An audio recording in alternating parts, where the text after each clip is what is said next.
Pero sa Twitter, wala pa ako nakikita nag-rewind ng voice call kasi pagdating kasi sa voice call ng Twitter, mura lang. Guys, rewind tayo ng voice coil ng Twitter na Metal Dome. Ayan guys, oh. Ayan. Sunog kasi siya. Ang naging problema niya, nasunog yung rewind.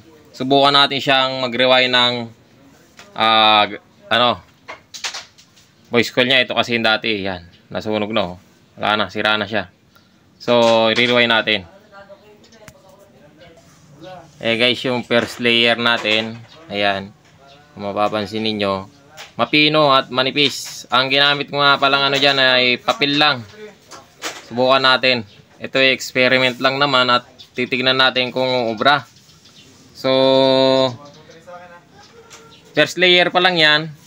Medyo marami. Inabahan ko na kasi pag medyo manipis, hindi naman na pwedeng dugtungan. Ngayon, pag sumobra siya sa 8 ohms, magbabawas na lang tayo kasi 8 ohms yan. So, masyadong mapino. Ayan guys, yung second layer, kakabit ko lang. Pupus ko muna kasi wala yung tripod natin at hindi ko na makita yung tripod eh. So, pause muna natin at pakita ko sa inyo yung second layer. Mamayang nayari na.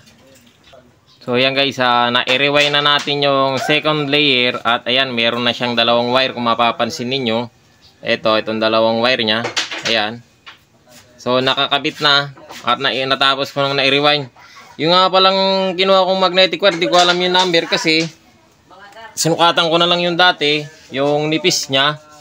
Ito yung dati kasi yung manipis. Ayan, yung magnetic wire niya, liit lang oh. So manipis lang siya. So kinuhanan ko siya ng sukat dito, kumuha, ayan, nagbuhol-buhol na yung iba oh. Dito sa relay lang to, na 12 volts. Kinuha ko yung magnetic wire niya, masyadong manipis. Ayun, pinag-compare ko, halos parehas lang naman.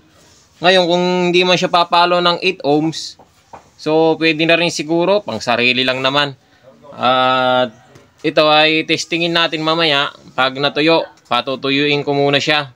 So pag natuyo, saka ko siya tetestingin, tapos tatanggalin natin. At subukan natin siyang ikabit. So ayan, medyo mapokus yung camera eh. Yan o. Yan. So testingin natin siya na patuyuin muna natin bago natin testingin. Ayan guys, aantayin lang natin siyang matuyo. So ayan guys, testingin natin siyang isinet ko na yung tester. Ayan, sa ohms. Ayan, kuha siya, all. Check natin kung ilan ang makukuha niya. Tinali ko na rin isa kasi mahirap kapag hahawakan natin. Alam, maghahawak doon sa isa. May hawak tayong camera. So, tinali ko ng ganyan. Tapos, pinaso na natin yung dulo. Binakbak na natin kasi may coated to. So, ito yung isa. Didikit natin dyan. Para makita natin kung ilan yung mababasa niya. Ayan, meron siyang, round siya ng 8 or 7 point, mga 6. 7.7, ayan. Naglalaro kasi, Pero, round na ng 8 yan. Ayan guys, subukan natin siyang ikabit sa mismong magnet, sa mismong Twitter para malaman natin kung tutunog. Ayan guys, kinabit na natin. Ito, kung mapapansin ninyo, nakakabit na. Hindi ko lang alam kung sasakto to, pero parang medyo mataas siya, no? So, tignan natin, tetestingin natin. Ayan, ni-rugby ko na lang siya. Rugby ang ginamit kong pandikit. So, testing lang naman, no, kung uubra at gagana. Ayan. Sa ganito guys, sa pagre-rewind, marami nang nagre-rewind speaker, no? Puro mga speaker. Pero sa Twitter, wala pa ako nakikita nag-rewind ng voice call kasi pagdating kasi sa voice call ng Twitter, mura lang. Magkano lang naman kasi to pag bibili ka ng ganito. So tayo, tinry lang natin na mag-rewind ng ganito. Kasi yung isa nito, nakuha kasi itong Twitter na to sa junk shop. So dalawa yan eh. Ito yung isa. So yan. Nung ginawa ko to, sunog din ang rewind nito. Ni-rewind ko din siya. Hindi ko lang nakuha na ng video kung paano ko siya ni-rewind. Pero ito ay nakuha ko sa junk shop. Sunog din ang ang rewind niya. Pero kahit sunog yung rewind nito, yung pinaka kakapitan ng magnetic wire, buo pa yung voice coil niya, yung ano niya, yung pinakababin niya.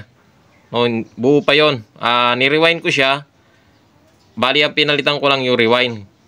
Yung mismong pinaka magnetic wire.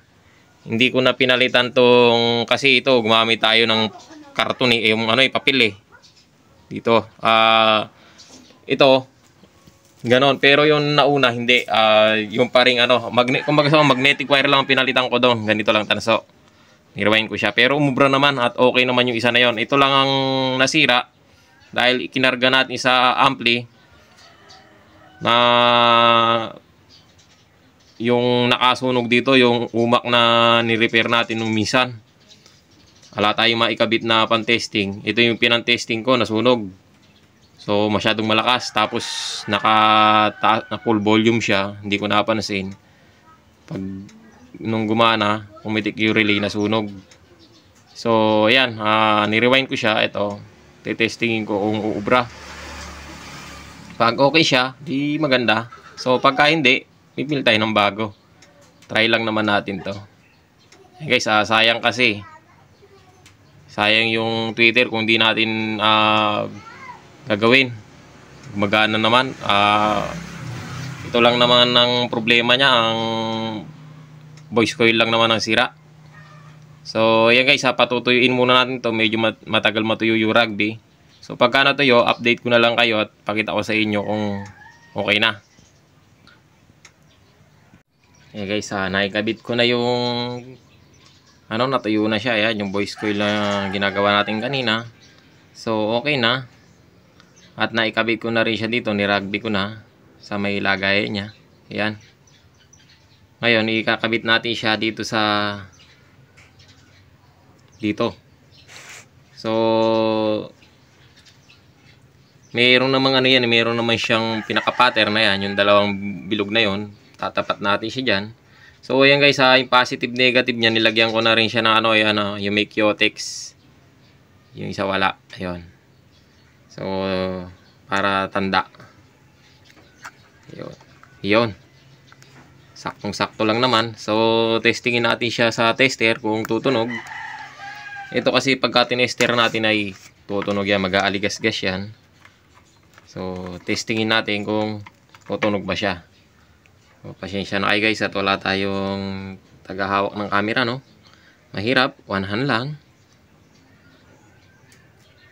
So hindi pala siya, ito dito tayo. Kasi hindi pa pala nakahinang ano. Yon. Ayan. At ang tester ay pumapalo naman. So pagka dinikit natin, ayun. Yun. So ayan guys, hinangin lang natin dito. Saka natin itornilyo, tapos i-fix na natin. Kakabit natin nga pala yung takip, ito. So hinangin ko muna at saka ipakita ko sa inyo, tapos testingin natin. Eh guys, gawa na siya. Ayan. Ayan o. Nabot na tayo ng gabi. Ayan. So okay na.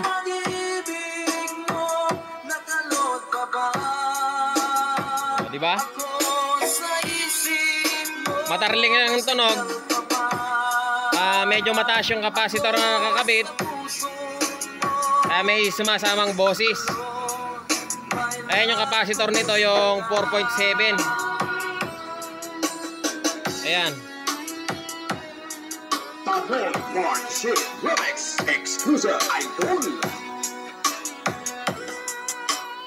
Ayan o. Diba? Ayan guys, hanggang dito lang yung video natin. Testing natin siya at okay naman na. Ayan, maraming salamat sa panonood ng video na to.